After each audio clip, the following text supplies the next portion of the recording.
আছে আমাৰ হাতত আছে কণী। সেইটো কোনো সাধাৰণ কণী নহয়, এনে দেখা সাধাৰণ লাগিলেও ইয়াৰ বহুতো গুণাগুণ আছে। সেইটো হ'ল ব্লেক চিকেন, যিটো কয় আমাৰ কৰকনাথ মুৰ্গী কণী হয়।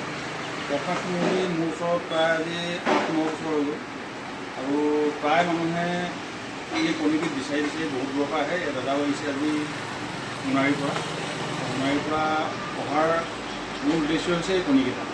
এই 5টা কণী নিবৰ বাবে তেওঁ এইবোৰ সোণাৰীৰ পৰা আহি ইয়াত উপস্থিত হৈছে, কিয়নো ইয়াৰ গুণাগুণ আছে। ইয়াৰ কণীয়ে নহয়, কুকুৰাৰ যিটো গুণাগুণ, কুকুৰা মাংসৰ যিটো গুণাগুণ, সেইটো বহুত আছে, আৰু ই বহুত মানে ৰোগৰ প্ৰতিষেধক।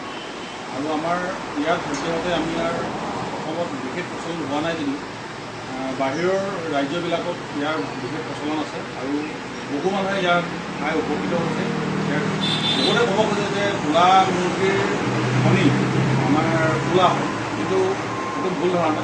আমাৰ ব্লেক চিকেন যিটো কৰকনাথ মুৰ্গী, তাৰ কণীটো এই ধৰণৰ হয়, অকণমান ৰঙচুৱা হ'ব, আৰু যদি ক্ৰছ হৈ যায় বেলেগ আমাৰ লোকেল কুকুৰাৰ লগত, তেতিয়া কণীটো অকণমান বগালৈ পৰিৱৰ্তন হয়, কিন্তু প্ৰায় কণীটো সেইটোৱেই আমাৰ বিশুদ্ধ কণী। আমি যিহেতু আমাৰ গঁৰাল বেলেগে ৰাখোঁ, আমি তাৰ পালন পদ্ধতি বেলেগ, আৰু সেয়েহে আমাৰ ফেমিলিৰ অভিজ্ঞতাটো তেনেকৈ বজাই ৰাখিছোঁ বৰ্তমানলৈকে। আৰু সকলোকে এই কণী বা ইয়াৰ মাংস খাই উপকৃত হোৱাৰ বাবে আমি এই ক্ষুদ্ৰ ভিডিঅ'টোৰ জৰিয়তে আমি অনুৰোধ ৰাখিলোঁ, যাতে সকলো নিৰোগী হৈ থাকক, আৰু সুস্থ হৈ থাকক, তাকে ক'লোঁ। আৰু দাদা এইটো ক'ব নেকি? বিশেষ মই আচলতে মই কমেও 20-25 বছৰমান মই ননষ্টপ মানে গেছৰ টেবলেট খাইছিলোঁ। ৰাতিপুৱা শুই উঠিয়ে কুহুমীয়া পানী মুখখন ব্ৰাছ কৰি কিনি কুহুমীয়া পানীৰ লগতে গেছৰ টেবলেট খাইছিলোঁ।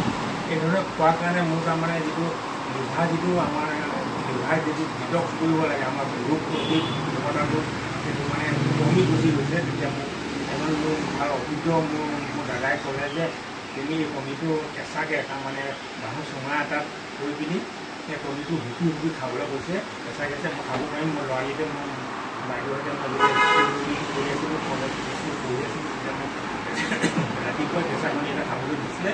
সেইকাৰণে মই কেঁচাকৈ খাব পাৰিম, ইয়াত কোনো হেৰি কমপ্লেইন নাই। মোৰ তাৰমানে লিভাৰ বহুত প্ৰব্লেম হৈ আছে, সেইটো দাগ হৈ যে সেইটো লিভাৰ প্ৰব্লেমৰ কাৰণে মানে যিকোনো মানুহৰ হাতত যেতিয়া দাগটো দেখিব অকণমান যদি এনেকৈ ঘৰ খাই মানে খোলা পৰি যায়। সেইটো কাৰণে মই এইটো খাম বুলি ভাবিছোঁ, যদি ভগৱানে এইটো ভাল কৰে তাকে মই কামনা কৰোঁ। আৰু মোৰ নাম বুদ্ধেশ্বৰ বুঢ়াগোহাঁই, মই চৰাইদেউ সোণাৰীৰ পৰা আহিছোঁ।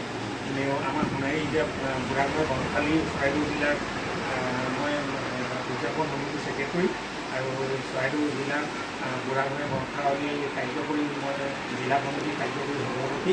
গতিকে অহা 22, 23, 24 জানুৱাৰী, 28 চনৰ জানুৱাৰী মাহৰ 22, 23, 24 এই 3 দিনীয়াকৈ হাতে কাটিত আমাৰ বুঢ়াগোহাঁই বনখালী উদযাপন কৰা হ'ব। ইয়াত অসমৰ বিভিন্ন প্ৰান্ত, অসমৰ বাহিৰত থকা আমাৰ বুঢ়াগোহাঁই বনখালীৰ মানুহসকল একত্ৰিত হ'ব। আপোনাকো নিমন্ত্ৰণ কৰিছোঁ, আপুনিও আহিব। মোৰ ফোন নম্বৰ অলৰেডি আমাৰ আপোনাৰ ফোন নম্বৰ মই লৈ গৈছোঁ, যোগাযোগ কৰিব, আহিব।